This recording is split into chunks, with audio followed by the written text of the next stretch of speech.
ஒருத்தன் தன்னுடைய நண்பனை வழியில பார்த்தான். என்னப்பா லெட்டர் போட்டுனே கிடைச்சதா அப்படின்னா, ஓ கிடைச்சதேன்னா அவன். இவன் உடனே ஏன்டா போய் சொல்ற, நான் உனக்கு லெட்டரே போடல, சும்மா தான் கேட்டேன், உடனே கிடைச்சிட்டுதுங்கிறிய அப்படின்னா.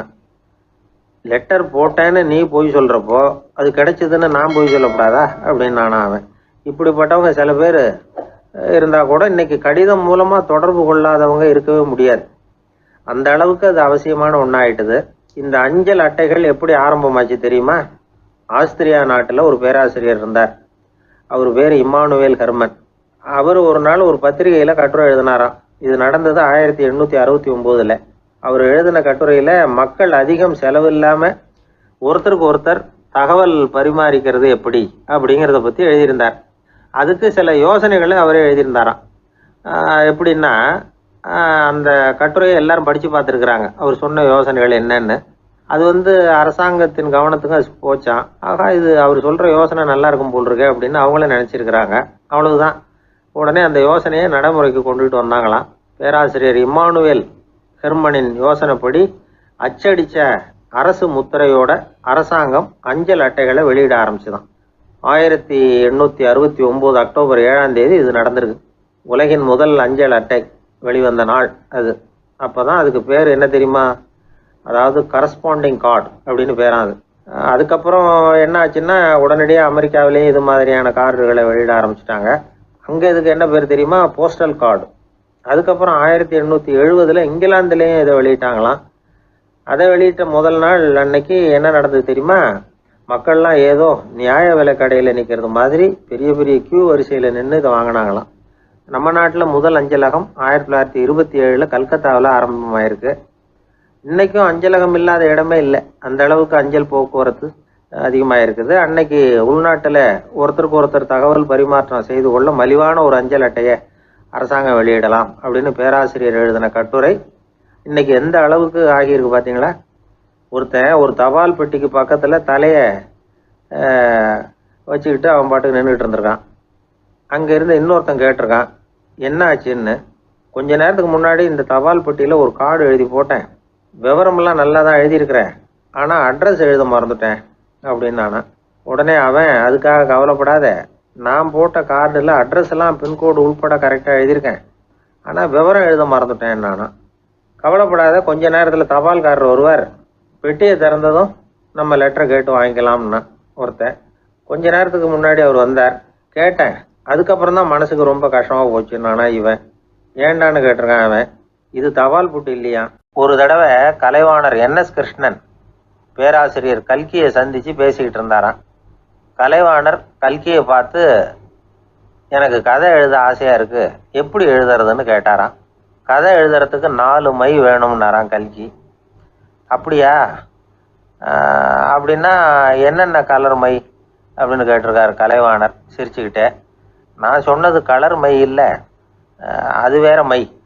அதாவது கதை எழுதுறதுக்கு தேவைப்படுகிற 4 மை எதுன்னா, 1 திறமை, 2 பேணாமை, 3வது தனிமை, 4வது பொறுமை அப்படின்னாராம். உடனே கலைவாணர், உங்க யோசனை அருமை அப்படின்னாராம். அதுதான் கலைவாணர். பொதுவாக எழுத்தாளர்கள் எழுதுகிற மாதிரி நடந்துக்கிறது இல்லை. ஆனால் கலைவாணர் என்ன சொல்லுவாரோ அதே மாதிரி நடந்துக்குவார். எல்லாருக்கும் எல்லாம் கிடைக்கணுங்கிற கருத்தை சினிமா படங்களில் வலியுறுத்துவார். அதே மாதிரி நடைமுறை வாழ்க்கையிலேயே எல்லாருக்கும் எல்லாமும் கொடுப்பார்.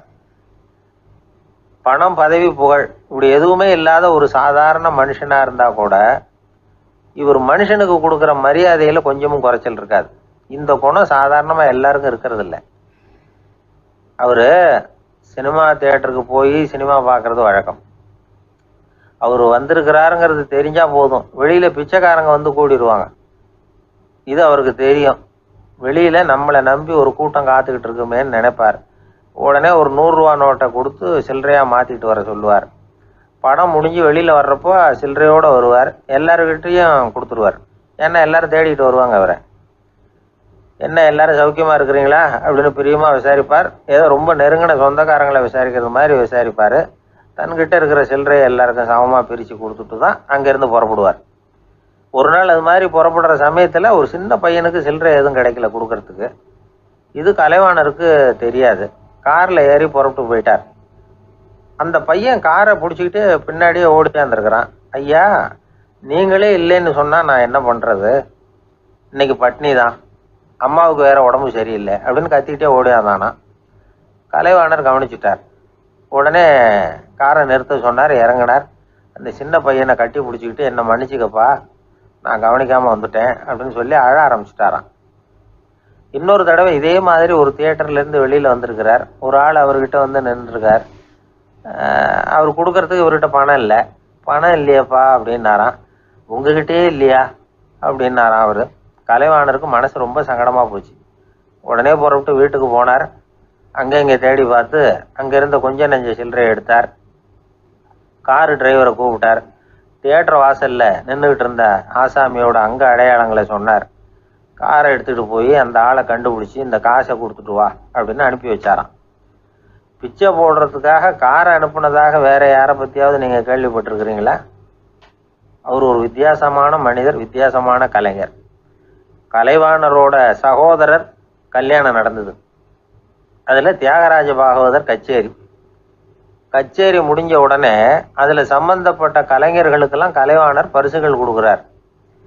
அந்த கச்சேரியில் கடம் வாசித்தவருக்கு மட்டும் மற்ற எல்லாருக்கும் கொடுத்ததை விட பெருசாக ஒரு வெள்ளி கோப்பையை பரிசாக கொடுத்தாராம். மற்றவங்களுக்கெல்லாம் சின்னதாக கொடுத்துட்டு கட வித்துவானுக்கு மட்டும் பெருசாக பரிசு கொடுக்குறீங்களே ஏன்னு கேட்டிருக்கிறாங்க. அதுக்கு கலைவாணர் விளக்கம் கொடுத்தாராம். இப்பெல்லாம் ரயிலில் கூட்டம் அதிகங்கிறது உங்களுக்கு எல்லாருக்கும் தெரியும். இந்த வித்வான் இவ்வளவு பெரிய மண்பானையை ரயிலில் ரொம்ப பத்திரமா உடையாம ரொம்ப தூரத்திலேருந்து கொண்டு வந்திருக்கிறாரே, அது என்ன சாமானியமான காரியமா? அவரோட அந்த சாமர்த்தியத்தை பாராட்டுறதுக்காக தான் அவருக்கு இவ்வளவு பெரிய பரிசு அப்படின்னாராம். அறிவில் சிறந்தவர்கள் ஆண்களா பெண்களா? என்னுடைய நண்பர் ஒருத்தரை பார்த்து நான் கேட்ட கேள்வி இது. அவர் மெதுவாக தன்னுடைய தலையை சொரிஞ்சுக்கிட்டே சொன்ன பதில், அதில் என்ன சார் சந்தேகம், அவங்க தான் அப்படின்னார். அனுபவ அடிப்படையில் அவர் இப்படி சொல்கிறார். அறிவியல் அடிப்படையில் பார்க்குறவங்களும் இப்படி தான் சொல்கிறாங்க. இயற்கையின் நோக்கம் இனப்பெருக்கம், இதில் பெண்களின் பங்கு அதிகம்.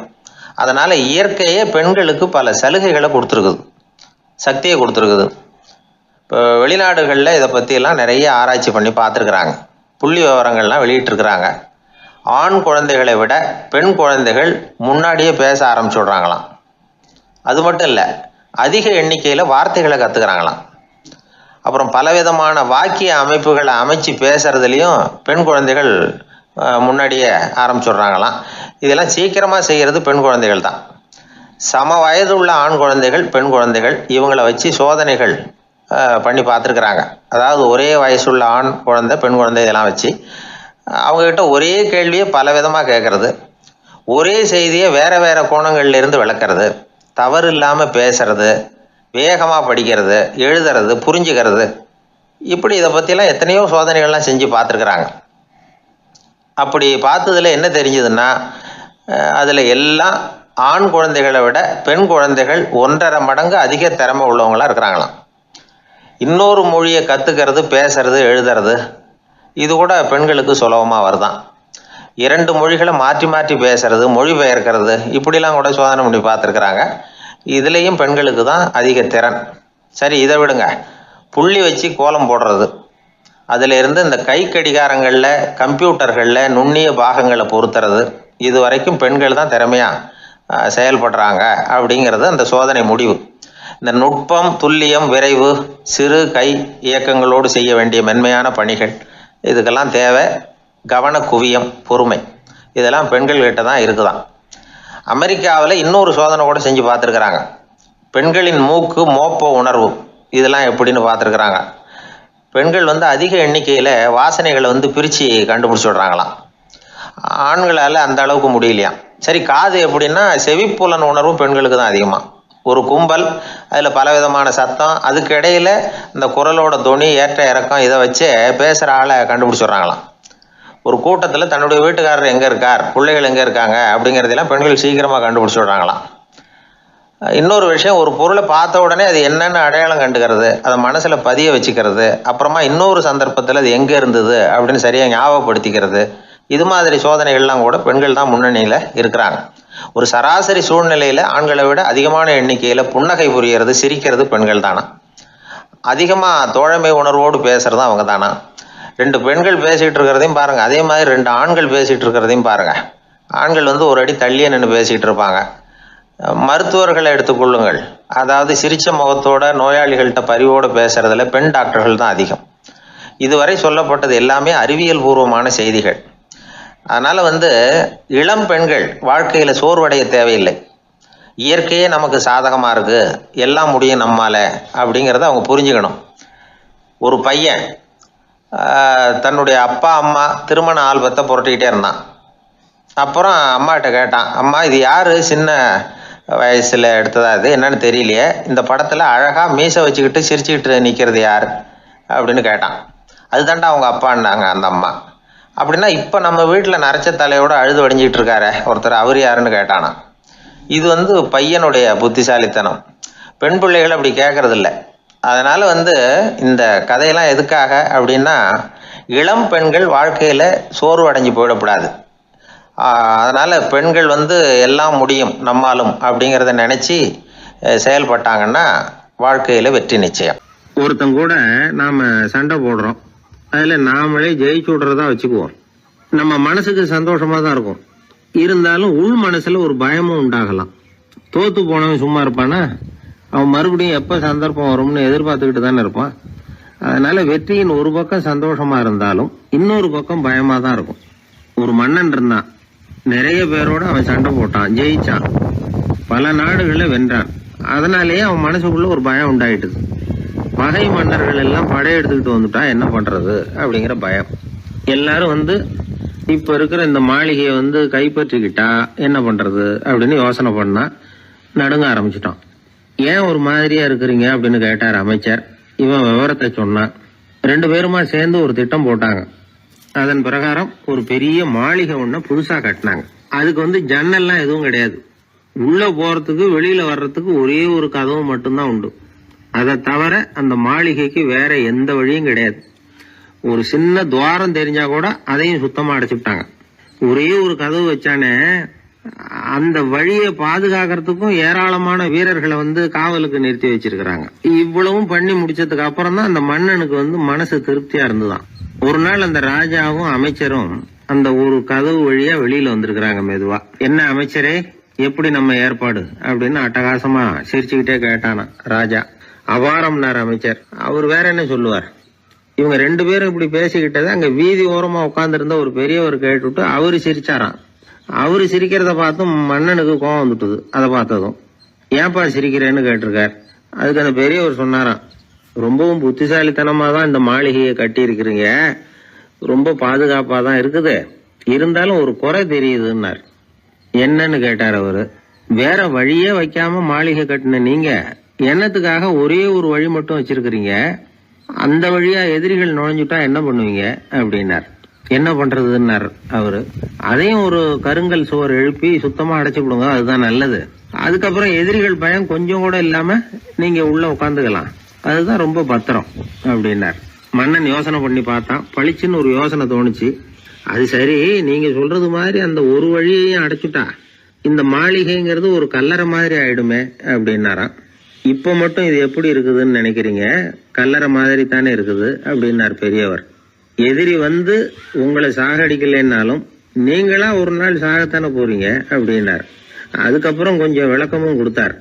உங்க மாளிகையில எவ்வளவு ஜன்னல்களும் கதவுகளும் இருக்குதோ அந்த அளவுக்கு வெளி உலகத்தோட உங்களுக்கு தொடர்பு இருக்கு.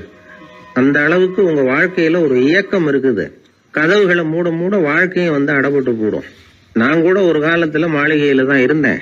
அதோட சுவர்கள் இருந்ததுல அதை எவ்வளவுதான் தள்ளி தள்ளி போட்டாலும் என்னுடைய வாழ்க்கைக்கு அதெல்லாம் ஒரு எல்லை கோடுகள் மாதிரி தெரிஞ்சுது. அதை உணர்ந்தேன். வாழ்வுக்கு எல்லையே இருக்கக்கூடாதுன்னு நினைச்சேன். அதனால்தான் இப்படி இங்க உட்காந்துட்டேன். இப்ப என்னுடைய வாழ்வுக்கு வானம் தான் கூரை, இந்த நிலம்தான் என்னுடைய மாளிகை. இப்பதான் வாழ்க்கையை முழுமையா என்னால உணர முடியுது, அனுபவிக்க முடியுது அப்படின்னார் அந்த பெரியவர். அந்த அரசர் ஒரு பெரிய தத்துவத்தை புரிஞ்சுக்கிட்டாராம். தன்னோட மாளிகைக்கு நிறைய ஜன்னல்களையும் கதவுகளையும் வைக்க சொல்லி உத்தரவு போட்டாராம். இப்படி ஒரு கதை உண்டு. ஒரு சுடுகாட்டுல ஒரு கல்லறைக்கு மேல கால் போட்டுக்கிட்டு உட்காந்துக்கிட்டு இருந்தான் ஒருத்தன்.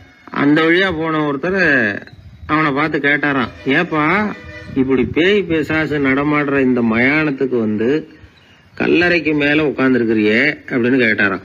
எவ்வளவு காலம் தாங்க உள்ளேயே இருக்கிறது, ஒரே புழுக்கமா இருந்தது, அதுதான் காத்து வாங்கலாம்னு வெளியில வந்து உட்கார்ந்துருக்கிறேன் அப்படின்னு நானா. அந்த எப்பவும் சுத்தமா இருக்கணும், அதுதான் நல்லதுன்னு ஒருத்தர். நான் அப்படித்தான் சார் இருக்கிறேன், தினம் 2 வேளை சோப்பு போட்டு குளிக்கிறேன் இன்னொருத்தர். உடம்பு மட்டும் சுத்தமா இருந்தா போதாது சார், மனசும் சுத்தமா இருக்கணும்னாரு அவரு. மனசை சுத்தப்படுத்துறதுக்கு என்ன சோப்பு சார் போடலான்னு கேட்டாரு இவர். ஆன்மீகம்ங்கிற சோப்பு தான் அதுக்கு பொருத்தம்னாரு அவர். ஆன்மாவை மேம்படுத்துகிற ஒரு முயற்சி தான் ஆன்மீகம்ங்கிறது. அந்த முயற்சியை எப்படி பண்றது? மனசுக்குள்ள குந்தி இருக்கிற வேண்டாத விருந்தாளிகளை எல்லாம் வெளியேற்றணும். வேண்டாத விருந்தாளிகள்ல வந்து முக்கியமான ஒருத்தர் யாருன்னா அவர் பேர் பொறாமை. இவரு நம்ம மனசுக்குள்ள இருக்கிற வரைக்கும் நாம நிம்மதியா இருக்க முடியாது. ஒரு குருநாதர் இருந்தார், அவர்கிட்ட 2 சீடர்கள் இருந்தாங்க. 2 பேரும் ஆரம்பத்துல ஒருத்தருக்கு ஒருத்தர் நல்லபடியா தான் பழகிட்டு இருந்தாங்க. ஆனாலும் என்னமோ தெரியல, கொஞ்ச நாள்ல இந்த 2 பேர்ல ஒருத்தன் மனசுக்குள்ள பொறாமைங்கிற விருந்தாளி வந்து உட்கார ஆரம்பிச்சுட்டார். அந்த சீடனும் அதுக்கு இடம் கொடுத்துட்டான். குரு கிட்ட தான் நல்ல பேர் வாங்கணும் அப்படின்னும் தன்னுடைய நண்பன் வந்து கெட்ட பேர் வாங்கணும் அப்படின்னு அவனுக்கு ஒரு ஆசை வந்துட்டுது. என்ன பண்ணலாம்னு யோசனை பண்ணான். ஒரு நாள் விடியற் காலையில எழுந்திருச்சான், நேரா குரு கிட்ட போய் அவர் முன்னாடி நின்னான். குருவே, என்ன பாருங்க, நான் எவ்வளவு சீக்கிரமா எழுந்திருச்சு குளிச்சு முடிச்சுட்டு உங்களை வணங்குறதுக்காக வந்து நிக்கிறேன். ஆனா அவன் இருக்கானே இன்னமும் கண்ணு முழிக்கவே இல்ல, தூங்கிக்கிட்டே இருக்கிறான், தூங்கு மிஞ்சி அப்படின்னா. குருநாதர் நிமிந்து பார்த்தார். அப்படியா, அப்படின்னா நீயும் கூட அவன மாதிரியே தூங்கி இருந்தா நல்லா இருந்திருக்குமேன்னார் ரொம்ப பொறுமையா. என்னது, நாம எவ்வளவு தீவிரமா ஒரு விஷயத்த சொல்றோம், அதுக்கு நம்ம குருநாதர் ரொம்ப பொறுமையா இப்படி சொல்றாரு அப்படின்னு நினைச்சான். ஆச்சரியமா அவரை பார்த்தான். குருநாதர் சொன்னார், ஆமாப்பா, நீயும் தூங்கிக்கிட்டு இருந்திருந்தா அடுத்தவனை பத்தி குறை சொல்றதுக்கு இங்க வந்திருக்க வேண்டிய அவசியம் இருந்திருக்காது, அதனால அப்படி சொன்னேன் அப்படின்னாராம். சீடன் வந்து யோசிக்க ஆரம்பிச்சான். அர்த்தம் புரிஞ்சது. உடனே பொறாமைய மனசுல இருந்து தூக்கி எறிஞ்சுட்டானோ. மனசு சுத்தமாயிட்டுது. மனசுக்குள்ள இருந்து விரட்ட வேண்டிய இன்னொரு விருந்தாளி, அவர் பேர் கோபம். சினம் வந்து தன்னையே கொன்னுடும் அப்படிங்கிறார் வள்ளுவர். கோபத்துக்கு வந்து மனசுல இடம் கொடுக்காத சில பெரியவர்களும் உண்டு. ஒருத்தர் இருந்தார், அவர் வந்து ஒரு சமயம் வந்து கோதாவரி நதியில போய் குளிச்சுட்டு திரும்பி வந்துட்டு இருக்கிறார். ஒரு பெரியவர் வர்ற வழியில ஒரு மரத்து மேல உட்கார்ந்திருந்த ஒருத்தன் அவர் மேல துப்பி போடுறான். இவர் உடனே திரும்பி போய் மறுபடியும் குளிச்சுட்டு வர்றாரு. அப்பவும் துப்புறான். அவர் கோவப்படல, பேசாம மறுபடியும் திரும்பி போய் குளிச்சுட்டு வர்றாரு. இப்படி பல தடவை நடந்துகிட்டே இருக்குது. ஒரு கட்டத்துல இந்த ஆளு தோத்து போய் அவர் காலிலேயே வந்து விழுறான். ஆச்சரியப்பட்டு கேக்குறான், அது எப்படிங்க நீங்க கோவப்படாம இருக்கிறீங்களே, அது எப்படி அப்படின்னா. அதுக்கு அந்த பெரியவர் சொன்னாராம், நான் கோவப்பட்டிருந்தா என் மனசு அசுத்தமா இருக்கும். உடம்பு அசுத்தமான குளிச்சு சுத்தப்படுத்திக்கலாம், மனசை வந்து அப்படி சுத்தப்படுத்த முடியாது, அது கொஞ்சம் கஷ்டம் அப்படின்னாராம். ஆக கூடி மனசு அசுத்தமாகாம பாத்துக்க வேண்டியது நம்ம கடமை. மனசை அசுத்தப்படுத்துற இன்னொரு விஷயம் சுயநலம். ஒரு சுயநலவாதி ஆத்துல விழுந்துட்டார், சுழல்ல சிக்கிக்கிட்டார். இன்னொரு சுயநலவாதி கரையில இருந்து இத பார்த்தார். ஒரு கயத்தை தூக்கி போட்டு அதை புடிச்சுக்க சொல்லி கரையில இழுத்து காப்பாத்தினார். அவரு கரையில ஏறின உடனே இவரை பார்த்து, என்ன காப்பாத்தினதுக்காக உங்களுக்கு 50 காசு கொடுக்கலாம்னு பாக்குறேன், ஆனா என்கிட்ட 1 ரூபாயா இருக்கு, சில்லறையா இல்ல அப்படின்னாராம். உடனே காப்பாத்தினவர் இவரை பார்த்து, அப்படின்னா நீங்க இன்னொரு தடவை தண்ணியில விழுந்துருங்க, நான் காப்பாத்துறேன், 1 ரூபாயா கொடுத்துடலாம் அப்படின்னாராம். இப்படிப்பட்டவங்க எல்லாம் எத்தனை தடவை தண்ணியில விழுந்தாலும் மனசு சுத்தமாக போறதில்லை. இந்த உலகத்துல 7 வகையான மனிதர்கள் இருக்கிறாங்களாம். டாக்டர் எட்வர்டு பாஷ் அப்படிங்கிறவர் சொல்றார், மனிதர்களோட மனோநிலை அடிப்படையில அவங்கள 7 வகையா பிரிக்கலாம்ங்கிறார் அவர். அது எப்படி தெரியுமா? முதல் வகை பயந்த குணம் உள்ளவர்கள். சார் ரொம்ப பயந்த சுபாவம், வீட்டுல கூட வாயை திறக்க மாட்டார், சாப்பிட போறப்ப மட்டும்தான் கொஞ்சம் வாயை திறப்பார் அப்படிங்கிறோம்ல, அவங்க எல்லாம் இந்த ரகம். 2வது வகை எப்படின்னா சஞ்சலப்படுகிறவர்கள். எதுக்கு எடுத்தாலும் கலக்கம் குழப்பம், இப்படியே காலம் தள்ளுறவங்க பல பேரை பார்த்திருப்பீங்க, அவங்க எல்லாம் இந்த ரகம். 3வது வகை எப்படின்னா யதார்த்த உலகை மறந்து கற்பனை உலகத்திலேயே மிதக்கிறவங்க. இளைஞர்கள், கவிஞர்கள், இப்படி பல பேர் இருக்கிறாங்க. எப்ப பார்த்தாலும் கற்பனை உலகத்திலேயே மிதந்துகிட்டு இருப்பாங்க. கிட்டத்துல போய் என்னங்க ஒரு மாதிரியா இருக்கிறீங்களே அப்படின்னு கேட்டு பாருங்க, ஒரு அற்ப புழுவை பாக்குறது மாதிரி உங்களை பார்ப்பாங்க. அதுவும் இந்த வானத்து நிலா என்னை வாவென்று அழைக்கிறது, எனக்கு விரைவில் ஒரு நாள் சிறகுகள் முளைக்கும், சிறகடித்து பறந்து செல்லுவேன், என் செல்ல நிலாவை கொஞ்சி விட்டு திரும்பி வருவேன், அப்படி இப்படின்னு பேச ஆரம்பிச்சிருவாங்க. கொஞ்சிறது அப்புறம் இருக்கட்டும்ப்பா, இப்ப கஞ்சிக்கு வழிய பாருடா அப்படின்னா அதை காதல வாங்க மாட்டான். 4வது வகை மனிதர்கள் எப்படின்னா தனிமை உணர்வு மிக்கவர்கள். இவங்கெல்லாம் மற்றவங்களோட சகஜமா நெருங்கி பழகிறது இல்ல, தான் உண்டு தன்னுடைய வேலை உண்டுன்னு போறவங்க.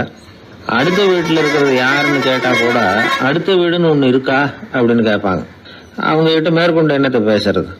5வது வகை மனிதர்கள் எப்படின்னா மற்றவர்கள் செல்வாக்குக்கு உட்பட மறுப்பவர்கள். அடுத்தவங்க செல்வாக்குக்கு இவங்க ஆட்படுறது இல்லை. நான் யார் தெரியுமா அப்படின்னு கேட்டா அதை தெரிஞ்சுக்கிட்டு எனக்கு என்ன ஆக போகுது அப்படிம்பாங்க. 6வது வகை எப்படின்னா, எப்பவும் எதுலயும் பற்று இல்லாம இருக்கிறவங்க. இது ஒரு துறவு மனப்பான்மை. இயல்பாவே சில பேர் இப்படி இருக்கிறது உண்டு. அவங்களுக்கு எதுலயுமே ஒரு ஈடுபாடு இருக்காது. 7வது வகை மனிதர்கள் மற்றவங்க கவலையை தன்னுடையதான் ஆக்கிக்கிட்டு கவலைப்படுறவங்க. இவங்க மகாத்மாக்கள். தான் வேற அடுத்தவங்க வேறன்னு நினைக்கிறது இல்லை. இவங்க அப்படிப்பட்ட எண்ணம் இவங்களுக்கு வர்றதில்லை. அதனால அடுத்தவங்களுக்கு ஒரு கஷ்டம் வந்தா அதை தன்னுடைய கஷ்டமாக எடுத்துக்கிட்டு கவலைப்படுறவங்க இவங்க. ஆக கூடி இப்படி 7 வகையான மனிதர்களை அடையாளம் காட்டுறார் அந்த நிபுணர். நாம இதுல எந்த அகத்துல வர்றோங்கிறத நாம தான் அடையாளம் கண்டுபிடிச்சுக்கணும். எனக்கு தெரிஞ்ச ஒரு மனிதர் உண்டு. அவர் ஒரு வித்தியாசமான டைப்பு. எதையும் பிராக்டிக்கலா யோசிக்கிறவர். எப்பவும் அடுத்தவங்களுக்கு ஒன்றும் பண்ண மாட்டாரு. ஆனா நினைக்கிறது என்னன்னா, அடுத்தவங்களும் நல்லா இருக்கணும், நாமளும் சந்தோஷமா இருக்கணும் அப்படின்னு ஆசைப்படுறவர். அவருக்கு ஒரு சமயம் திடீர்னு உடம்பு சுகம் இல்லாம போட்டுது. டாக்டர் கிட்டத்துல போனார், பணம் கொடுத்தார், வைத்தியம் பார்த்தார். அவரு எழுதி கொடுத்த மருந்து சீட்டை வாங்கிட்டார். மருந்து கடைக்கு போனாரு, பணம் கொடுத்தாரு, மருந்து வாங்கினார். அதை எடுத்துட்டு வீட்டுக்கு வந்தார். அதுக்கப்புறம் அந்த மருந்து சாப்பிடணும்ல, சாப்பிடல, அப்படியே சும்மா வச்சுட்டார். அவரை பார்த்து கேட்டோம், ஏன் சார் இப்படி பண்றீங்க, வீண் செலவு தானே இது, நீங்க எதுக்காக டாக்டர் கிட்ட போய் பணம் செலவு பண்ணீங்க அப்படின்னு கேட்டாங்க. அதுக்கு சொல்றாரு, டாக்டர் வாழணும் இல்லையா அதுக்காக. சரி, அதுக்கப்புறம் என்னத்துக்கு மருந்து வாங்கினீங்க அப்படின்னு கேட்டா, மருந்து கடைக்காரர் வாழணும் இல்லையா அதுக்காக அப்படின்னாரு. சரி, அப்புறம் ஏன் வாங்கின மருந்து சாப்பிடாம வச்சிருக்கிறீங்க அப்படின்னா, நான் வாழணும் இல்லையா அதுக்காக அப்படின்னாராம் அந்த ஆள். ஒரு பூங்கா, அங்க ஒருத்தர் நின்றுட்டு இருக்கிறார். ஏதோ ஆழ்ந்த யோசனையில இருக்கிறார். அந்த பக்கமா இன்னொருத்தர் வந்தார். இவரை கவனிச்சார். என்ன யோசனைன்னு கேட்டார். எப்படி எழுந்திருக்கிறதுன்னு யோசனை பண்ணிட்டு இருக்கிறேன்னாரு. அவர் கேட்டவருக்கு ஒரு மாதிரி ஆயிட்டது. ஏற்கனவே நின்றுகிட்டு இருக்கிற ஒருத்தர் எப்படி எழுந்திருச்சு நிக்கிறதுன்னு யோசிக்கிறாருன்னா அது ஆச்சரியம் தானே. அதுக்கப்புறம் இவர் யோசிக்க ஆரம்பிச்சார், என்ன இவர் இப்படி பேசுறாரு அப்படின்னு. கீழே விழுந்தாதானே எழுந்திருச்சு நிக்க முடியும். எழுந்திருக்கணும்னு நினைக்கிறவங்க முதல்ல கீழே விழணும். இவர் முதல்ல கீழே விழணும், அதுக்கப்புறம் தான் எழுந்திருக்கிறது எப்படின்னு சிந்திக்க முடியும். இந்த உலகத்துல எல்லாருமே கீழே விழுந்து எழுந்தவர்கள் தான். இப்ப இந்த குழந்தை பருவத்துல கீழே விழாம நடைபயில கற்றுக்கிட்டவங்க யாராவது உண்டா? சின்ன வயசுல ஒரு தடவை கூட கீழே விழல சார், அப்படியே பிறந்தாரு, வளர்ந்தாரு, பெரியவர் ஆயிட்டார் அப்படின்னு யாரையும் சொல்ல முடியாது. மனுஷங்கிறவன் விழுந்து புரண்டு எழுந்துதான் நடக்க கத்துக்கிறான். ஒரு உண்மையை நாம எல்லாரும் புரிஞ்சுக்கணும். இந்த உலகத்துல தவறு செய்யாத மனிதர்களே யாரும் கிடையாது. அப்படி இருக்கிறப்போ எப்போதாவது நாம தவறு பண்ணிவிட்டோம்னா அதுக்காக மனசு உடைஞ்சு போயிடக்கூடாது. வாழ்க்கையில வெறுப்பு வந்துடக்கூடாது. தவறு நடந்துட்டுதா அதுக்காக மனசு உடைஞ்சு கூடாதுங்க. அதை ஒரு பாடமா எடுத்துக்கங்க. அதே தவறு மறுபடியும் நடக்காம வேணும்னா பாத்துக்கலாம், அது போதும். தடைக்கல்ல படிக்கெல்லாம் மாத்திக்கணும், இதுதான் இதுல முக்கியம்.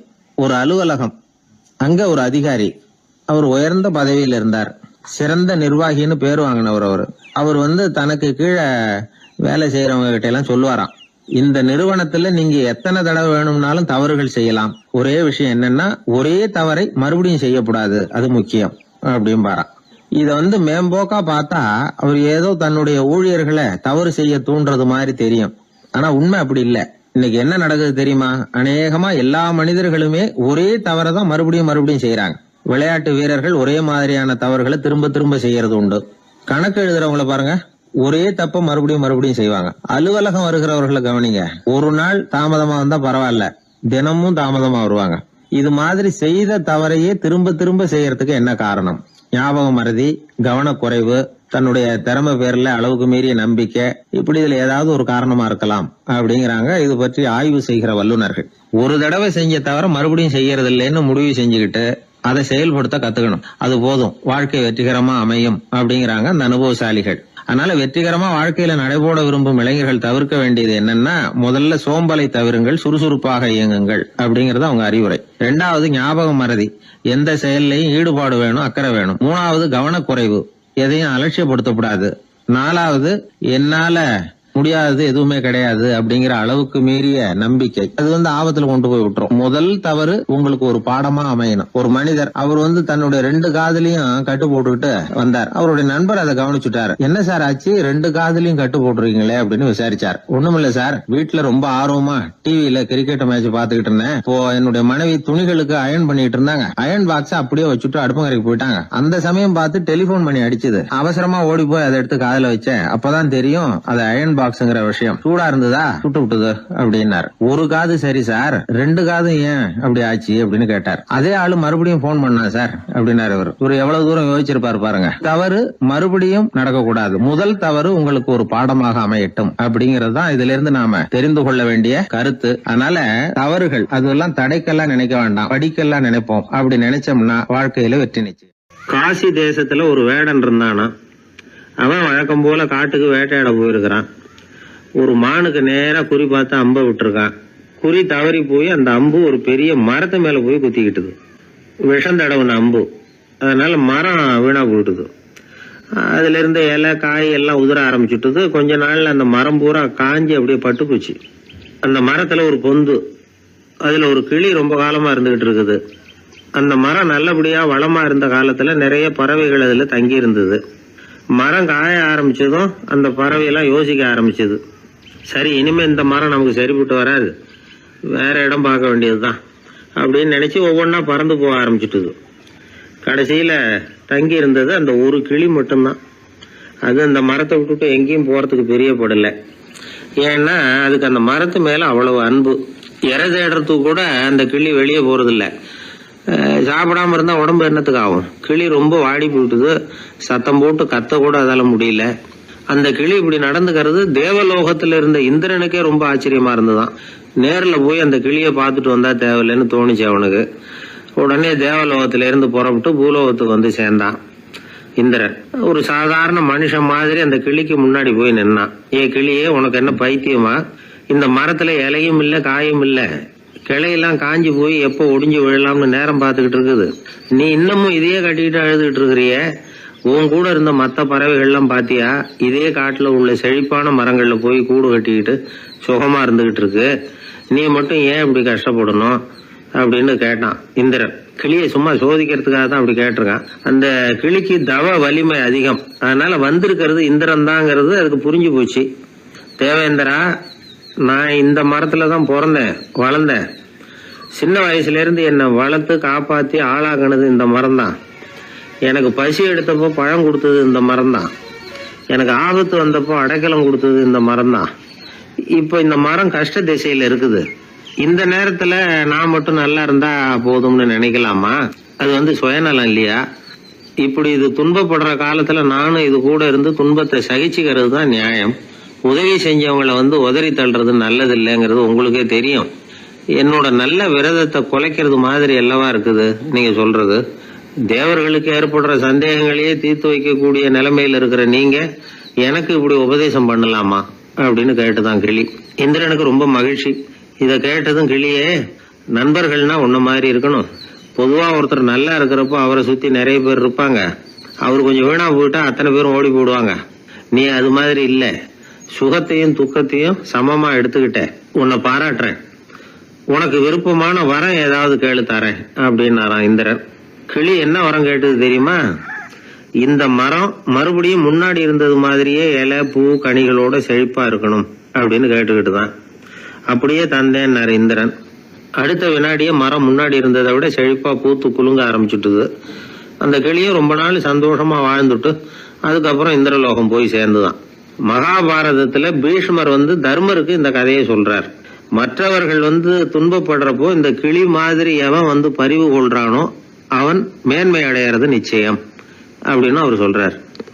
சரி, அந்த கதையை இந்த சமயத்துல எதுக்கு சொல்லணும் அப்படின்னா, வயசான காலத்துல அம்மா அப்பாவை கவனிக்காத பிள்ளைங்க காதல இது விழட்டுமேங்கிறதுக்காக தான். மற்றவங்க துன்பப்படுறப்போ பரிவு காட்டினாலே அந்த அளவுக்கு மேன்மை கிடைக்கும்னா, பெத்தவங்க துன்பப்படுறப்போ பரிவு காட்டினா எந்த அளவுக்கு மேன்மைங்கிறத நினைச்சு பார்க்கணும். ஒரு வயசான அப்பா தன்னோட பிள்ளைய பத்தி ரொம்ப மெச்சுக்கிட்டார். என் பிள்ளை எப்பவும் புத்திசாலித்தனமா குடும்பம் நடத்துறான். அவன் சம்சாரம் கோவிச்சுக்கிட்டு பிறந்த வீட்டுக்கு போற அளவுக்கு அவன் நடந்துகிட்டதே இல்லை அப்படின்னார். அப்படிங்களான்னு கேட்டோம் ஆச்சரியமா. ஆமாங்க, ஏன்னா இவனே அவங்க வீட்டுக்கு போய் வீட்டோட மாப்பிள்ளையா தங்கிக்கிட்டான் அப்படின்னார். இவெல்லாம் எந்த காலத்துல அப்பா அம்மாவை காப்பாத்துறது?